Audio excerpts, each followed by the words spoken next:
कहानी के शुरू होते ही हम एक आदमी को कार से निकलता हुआ देखते हैं। उसकी कार से निकलते ही किसी ने उसके ऊपर हमला कर दिया और वो मारा गया। इस मरने वाले आदमी की बेटी दरवाजा खोले अपने डैड के इंतजार में थी और वो अपने डैड के होते इस मर्डर को देख लेती है और साथ ही किलर को भी। और ये देखकर किलर, जिसका नाम जुकू है, उसे बहुत बुरा लगा। सीन कट होकर एकदम से सोते हुए जुकू की आंख खुलती है और हमें पता चलता है ये उसका ख्वाब था। जब से उसके साथ ये इंसिडेंट हुआ था उस दिन के बाद से आज तक ये इंसिडेंट उसके ख्वाब में आया करता था, इसीलिए वो बहुत ज्यादा डिस्टर्ब रहने लगा था। सीन कट होकर हम मटीमा नामी एक पॉलिटिशियन को देखते हैं। इसके पास इतनी पावर है कि वो अपने मुल्क की मिलिट्री को भी अपने फायदे के लिए इस्तेमाल करता है। हालांकि वो प्रेसिडेंट अभी बना नहीं, लेकिन इलेक्शन में खड़ा हुआ है। अब मटीमा को ये बात पता चली थी कि उसके सारे काले कारनामों का सबूत जॉनी के पास है, जो पहले कभी उसी के लिए काम किया करता था, लेकिन अब उसके लिए खतरा बन चुका था। वो इस चीज की खबर नेशनल सिक्योरिटी एजेंसी में देता है और वहाँ के सीनियर ऑफिसर मो को जॉनी को किसी भी हालत में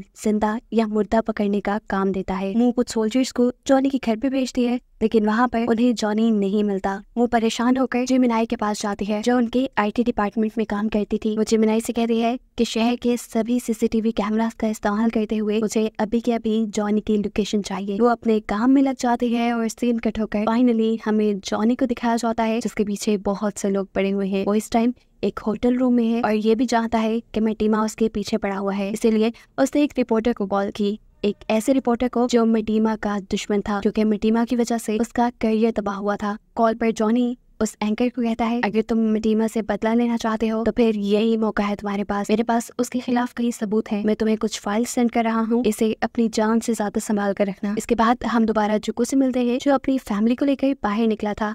उन्होंने अपने बेटे को स्कूल छोड़ा, फिर वो अपनी वाइफ को लेकर मार्केट आ गया। ये एक हैप्पी फैमिली नजर आ रही थी। जुको भी अब काम पे आ गया, जहाँ हमें मालूम हुआ कि वो तो एक नॉर्मल सी बाइक रिपेयरिंग शॉप के अंदर काम करता है। यहाँ ऑफिस में जिमिनाई ने भी जॉनी की लोकेशन को ट्रेस कर लिया था और ट्रेस करते ही सोल्जर्स उसे पकड़ने के लिए उसके होटल जा पहुंचे थे। जॉनी जैसे ही सोल्जर्स को नोटिस करता है तो फौरन अपनी कार लेकर वहां से भाग निकलता है। सोल्जर्स भी उसके पीछे लग जाते हैं। वो उसे शूट भी कर सकते थे, लेकिन मो ने उन्हें मना कर दिया, ये कहते हुए कि हमें जॉनी को जिंदा पकड़ना है और उसके पास मौजूद सभी सबूतों को तबाह करना है। जॉनी इस टाइम जुको के पास आया था, क्योंकि पहले वक्तों में वो जॉनी का पार्टनर हुआ करता था, लेकिन आखिरी मर्तबा जब उसने जॉनी के लिए एक आदमी को मारा और उसे मरता हुआ उसकी बेटी ने देख लिया, तब के बाद से जुको ने हर बुरा काम छोड़ दिया था। लोगों की नजर में बेशक इनका काम बुरा था, लेकिन हकीकत ये थी कि इनका काम बुरा नहीं था। ये लोग मटीमा के खिलाफ लड़ रहे थे, क्योंकि पावर में होने की वजह से उसके खिलाफ कोई बात नहीं कर पाता था। जोको जॉनी की एक भी बात सुनने को तैयार नहीं था, लेकिन यहाँ जॉनी उसे कहता है अब वक्त आ गया है उस मिशन को पूरा करने का जिसे हमने स्टार्ट किया था। जोको साफ मना कर देता है, ये कहते हुए अगर मैंने ये काम किया तो वो मेरी फैमिली के पीछे पड़ जाएंगे। तो अब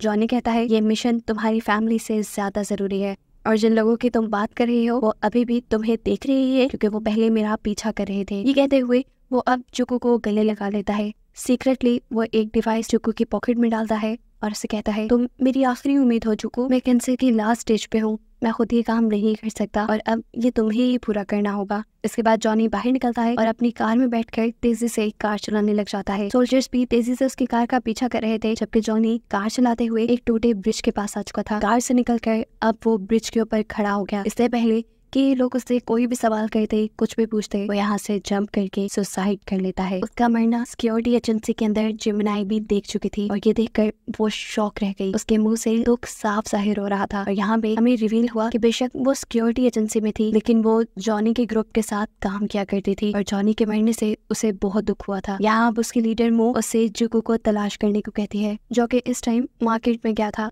उसे जब अपनी वाइफ मार्केट में नजर नहीं आती तो वो उसे कॉल करके बताता है कि वो 2-4 दिन के लिए कहीं जा रहा है और जल्दी लौट कर आएगा। ये कहने के बाद वो एयरपोर्ट पे गया और वहाँ के लॉकर से कुछ चीजें चुराई। यहीं पर जिमिनाई ने उसे ट्रेस कर लिया और उसके पीछे सोल्जर्स भेज दिए। सोल्जर्स उसे यहीं से अरेस्ट कर लेते हैं और उसे लेकर जाते हैं एक रूम में। वो जबरदस्ती उससे कुछ पूछताछ कर रहे थे, लेकिन तभी जुको ने उल्टा उन्हीं के ऊपर वार करके अपने आप को उनसे छुड़वा लिया। जुको अब पैदल ही चलता हुआ अपनी बाइक शॉप पे आया था, क्योंकि वो नहीं चाहता था कि उसके बाइक के जरिए कोई उसे ट्रेस कर ले। एयरपोर्ट से जो उसे सामान मिला था उस सामान में एक मैप भी था और मैप पे एक निशान बना था, यानी इसका मतलब यहाँ पर जुको को जाना था। वो अब इस शॉप से एक नई बाइक लेता है और अपना सफर शुरू कर देता है। यहाँ जब जिमिनाई जुको को ट्रेस नहीं कर पाती तो मो यानी उसकी लीडर उसकी फैमिली को किडनैप करवा लेती है। जुको की वाइफ से ये लोग इन्वेस्टिगेशन करते हैं कि जुको और जोनी का क्या ताल्लुक था, लेकिन जुको की वाइफ उसके पास्ट के बारे में कुछ भी नहीं जानती थी। उससे जुको के बारे में जब कोई इन्फॉर्मेशन नहीं मिलती तो मैटिमा मू को अपने घर बुलाता है और उससे कहता है कि अगर तुमने जुको को पकड़कर उससे सारी सच्चाई नहीं उगलवाई कि उनका आगे का प्लान क्या है और उनके पास मेरे खिलाफ कौन कौन से सबूत है, तो देख लेना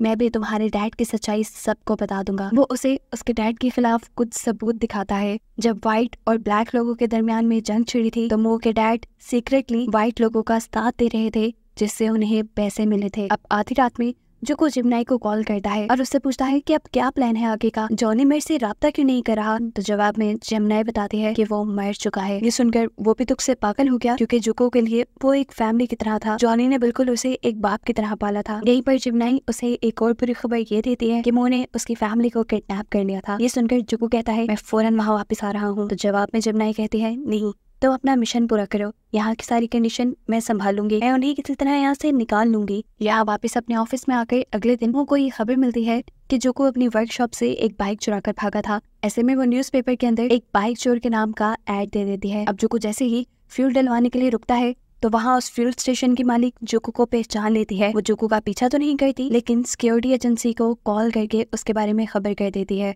दूसरी तरफ सिक्योरिटी एजेंसी के अंदर जिमिनाई जुको की वाइफ के पास जाती है और उसे कहती है घबराओ मत, मुझे जुको ने भेजा है और मैं तुम्हें यहाँ से बाहर निकाल लूंगी। अभी वो ये बात करके बाहर निकली ही थी कि उसे पता चला उसकी ये सारी बातें एक दूसरी एजेंट सुन चुकी है जो मो यानी अपनी बॉस को जाकर सब सच बता देती है और बॉस जिमिनाई को अरेस्ट करने का ऑर्डर दे देती है। ऑफिसर्स जब उसे अरेस्ट करके ले जा रहे थे तो रास्ते में ही जिमिनाई अपनी हथकड़ियां तोड़कर उनके ऊपर हमला कर देती है और जुको की वाइफ के रूम में आकर कहती है तेजी से भागो मेरे पीछे, नहीं तो यहीं पे रह जाओगी। भागते हुए वो जुको की वाइफ को एक टेरेस तक ले आई जहाँ से नीचे जाने का अभी कोई रास्ता नहीं था। वो एक अंडर कंस्ट्रक्टेड एरिया था जहाँ पर जिमिनाई ने खुद जंप कर दी और जुको की वाइफ को भी जंप करने को कहा। वो डर रही थी लेकिन अगर वो जंप ना करती फिर भी मारी जाती, इसलिए डरते हुए वो जंप कर देती है लेकिन ठीक तरीके से जंप ना करने की वजह से वो नीचे स्लिप हो गई। जिमिनाई ने उसे बचाने की भी कोशिश की लेकिन वो मारी गई। दूसरी तरफ दिखाया जाता है कि जुको को पकड़ने के लिए बहुत सारे सोल्जर्स उसके रास्ते में आ खड़े हुए थे। दूर से आता हुआ जुको ये देख चुका था और जान गया था कि ये सोल्जर्स उसी के पीछे भेजे गए हैं। वो अपना बाइक मोड़ता नहीं और ना ही रुकता है बल्कि वो दूर से आते हुए एक ऑयल कंटेनर को नोटिस करते हुए उसके ऊपर शूट कर देता है जिसकी वजह से वहाँ एक बहुत बड़ा ब्लास्ट होता है और सभी सोल्जर्स इधर उधर हो जाते हैं। ऐसे मौका पाते हुए जुको यहाँ से बाइक निकाल कर ले जाता है। टाइगर जो कि इस मिशन का हेड था जिसे जुको को हर हाल में पकड़ना था वो हेलीकॉप्टर के जरिए अब उसका पीछा करने लगा था, इसलिए जुको अपनी बाइक रोक लेता है और जैसे ही हेलीकॉप्टर उसकी तरफ मुड़ता है तो वो हेलीकॉप्टर पे बार बार गोलियां बरसाकर उसे डैमेज कर देता है और ऐसे अपनी बाइक लेकर आगे पहुंच जाता है। अब शाम भी हो चुकी थी, उसे कहीं रुकना था। उसने अपना बाइक झाड़ियों में छुपाया और खुद के लिए कोई रहने की जगह ढूंढने लगा और तभी उसे दूर से एक हेलीकॉप्टर दिखाई दिया और उसे मालूम हुआ कि टाइगर के लोग यानी वो सारे सोल्जर्स यहीं करीब ही छावनी लगाकर बैठे हैं। फिलहाल के लिए तो वो चुप हो जाता है लेकिन रात में वो मौका पाते ही उस छावनी के ऊपर हमला कर देता है और वहाँ मौजूद सभी सोल्जर्स को मार डालता है। सभी सोल्जर्स को मारने के बाद यहाँ जो बचा था वो टाइगर था यानी उन सब का लीडर जो इतनी हलचल सुनकर जाग उठा था। यहाँ उसके और जुको के दरमियान में फाइट शुरू हो जाती है। पहले तो जुको उसे बहुत मारता है लेकिन फिर एक वक्त ऐसा आया कि टाइगर उसके ऊपर भारी पड़ गया। यहाँ तक कि टाइगर ने उसके पेट के अंदर चाकू से वार करके उसे जख्मी भी कर दिया लेकिन जो वो हार नहीं मान सकता था वो अपने ऊपर कंट्रोल पाता है और फिर अपनी सारी ताकत जमा करते हुए टाइगर को उठाकर दूर पटक देता है जिससे अब वो जख्मी हो गया था। उसने टाइगर को मारा नहीं बल्कि वो टाइगर को छोड़ के जल्दी से हेलीकॉप्टर की तरफ बढ़ा। गन पॉइंट पे पायलट को लेकर वो वहाँ से उड़ गया। अब जहाँ उसने जाना था वहीं से कुछ दूरी पर उसने हेलीकॉप्टर रुकवाया और पायलट को शुक्रिया करके जाने का बोला। वो जख्मी इतना था कि उससे चला भी नहीं जा रहा था। थोड़ा ही चलने पर वो बेहोश होकर गिर गया और यहाँ के करीबी लोगों ने उसे फसलों में से उठाया। वो उसे अपने साथ ले गए। असल में ये लोग भी उसी के ग्रुप के लोग थे जो उसका इलाज करते हैं और एक दो दिन में जो को बिल्कुल ठीक भी हो जाता है। फिर ये लोग उसे एक खास जगह पर लेकर जाते हैं जहाँ उसके लिए कुछ सामान बंद था। वो जगह खोद कर वहाँ से जब सामान निकालता है तो वो एक तिजोरी थी जिसमें बहुत सारे पैसे और मिशन के लिए बाकी इंफॉर्मेशन रखी हुई थी। इसके अंदर मैटिमा के खिलाफ सबूत भी थे। ये सब चीजें लेने के बाद गाँव वाले उसे एक नेजा देते हैं और ये कहते हैं कि चाहो तुम अपना मिशन पूरा करके आना। वो मिशन के लिए आगे बढ़ ही रहा था कि उसे जिमनाई का फोन आया। असल में जिमनाई के फोन से मुंह उससे बात कर रही थी। उससे धमकाती है कि तुम्हारे पास जो कुछ सबूत है वो मुझे दे दो। वो मुंह की बात करते हुए उससे पूछता है मेरी वाइफ कहाँ है, और वो बताती है कि तुम्हारी वाइफ मर गई। ये सुनकर वो गुस्से में कॉल काट चुका था। अब जुको ने उस आदमी से कांटेक्ट किया था जिससे उसे जॉनी ने मिलने को कहा था। वही रिपोर्टर जिसकी जिंदगी मटीमा ने बर्बाद की थी, वो उस रिपोर्टर को मिलने बुलाता है। उसको सारे सबूत देकर कहता है कि इन सारे सबूतों को एक्सपोज करने से पहले तुम्हें मेरी मदद करनी होगी, तुम्हें मेरे बेटे को बचाना होगा। वो भी उसकी ये बात मान चुका था। ये एंकर पहले जिमनाई का पता चलाता है और ये सब लोग जिमनाई के घर चले जाते हैं, जहाँ जुको उसे कहता है मैंने तुम पे एतबार किया था लेकिन तुमने मेरी फैमिली का ध्यान नहीं रखा। जवाब में वो कहती है ऐसा नहीं है जुको, मैंने अपनी पूरी कोशिश की थी लेकिन उस टाइम सिचुएशन मेरे हाथ से बिल्कुल बाहर निकल गई। वो भी जानता था कि सब में जिमनाई की गलती तो है ही नहीं। वो उसे कहता है अच्छा ठीक है मेरी बात सुनो, अब मुझे किसी भी हाल में मेरे बेटे को बचाना है, पता लगाओ कि वो कहाँ है। जिमनाई अब सर्च करती है और उसे पता चलता है कि जुको का बेटा मटीमा के घर पे था। रात के अंधेरे में जुको अब मटीमा के घर पहुंच चुका था अपने बेटे को रेस्क्यू करने के लिए। बाहर बहुत सारे सिक्योरिटी ऑफिसर से भी उसका सामना हुआ, जिसको उसने बड़ी आराम और खामोशी से मार डाला। जिसके बाद वो घर के अंदर घुसा और गन की पीछे वाली साइड से उसके सर पे हिट करते हुए उसे भी बेहोश करके बांध दिया। जब उसे होश आया तो जुको ने उससे पूछा बताओ मेरा बेटा कहाँ है। इससे पहले कि वो मटीमा को कुछ करता, मटीमा उसे धमकी देता है अगर मुझे एक खराश भी आई ना तो देख लेना तुम्हारा बेटा मारा जाएगा। जुको उसकी एक नहीं सुनता और उसके फोन से मुंह को कॉल मिलाता है और मटीमा से कहता है इसे कहो जल्दी से मेरा बेटा यहाँ लेकर आए। मटीमा क्योंकि इस टाइम बंधा हुआ था तो उसकी ताकत कुछ नहीं थी। उसने भी मुंह को वैसे ही करने को कहा जैसा जुको ने बोला। जितनी देर ये लोग जुको के बेटे का इंतजार कर रहे थे तब तक मटीमा ने उसे खरीदने की भी कोशिश की, उसे लालच भी दी उसे जिंदा छोड़ने के लिए, लेकिन जुको ने जवाब दिया नहीं, मैं तुम्हारे जैसे इंसान के हाथों नहीं बिकूंगा। तुमने अपने ही लोगों को धोखा दिया और तुम्हारी वजह से हम जैसे कितने ही लोग भूखे मर रहे हैं। एकदम से इन्हें बाहर से फायरिंग की आवाज सुनाई देती है और जुको को पता चल जाता है कि मटीमा ने उसके साथ चालाकी खेली। उसने यहाँ पे बहुत सारे सोल्जर्स को बुला लिया था, जिन सोल्जर्स को अभी भी टाइगर नामी सोल्जर लीड कर रहा था, जिसे जुको वहाँ जिंदा छोड़ाया था। जुको खुद एक ट्रेंड कमांडर था, ज्यादा लोगों से लड़ने की ट्रेनिंग उसे पहले से ही दी गई थी। वो बिना वक्त जाया किए अपनी बंदूक हाथ में लिए सभी लोगों को मारता चला जाता है और फिर आखिर में बच जाता है टाइगर। अब टाइगर से लड़ने के लिए जुको अपने हथियार फेंक देता है और टाइगर भी। ये दोनों लड़ते हैं और आखिर में जुको टाइगर को बस मारने ही वाला था, लेकिन इतने में ही वो उसके बेटे को लेकर उसके पीछे आ गई। उसके बेटे को गन पॉइंट पे लेते हुए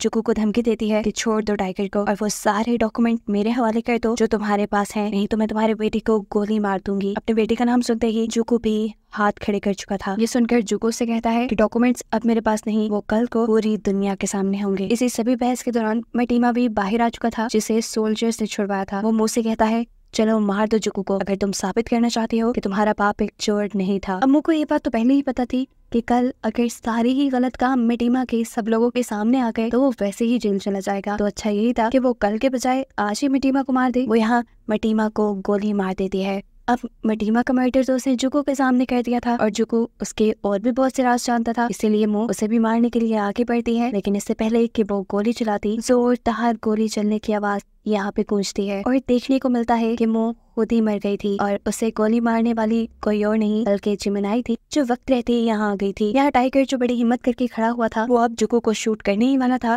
लेकिन जिमनाई ने उसे भी शूट करके मार डाला। ऐसे सारी बुराई, सारे करप्ट लोग यहाँ खत्म हो जाते हैं और फिर जुको जिमनाई और अपने बेटे को यहाँ से लेकर चला जाता है। अगले दिन दिखाया गया कि न्यूज में मटीमा के खिलाफ सारे सबूत आ चुके थे। सब लोग अब मटीमा की सच्चाई जानते थे, इसीलिए किसी ने भी उसके मरने का अफसोस नहीं किया था। जबकि जुको अब अपने बेटे को लेकर किसी दूसरे शहर शिफ्ट हो रहा था और अभी भी उसके साथ उसकी वाइफ की यादें थी, जिससे वो बहुत प्यार करता था। और इस सारे वाकये में उसे सिर्फ अपने वाइफ को खोने का ही दुख था, जिसे दिखाते हुए ही कहानी यहाँ खत्म हो जाती है।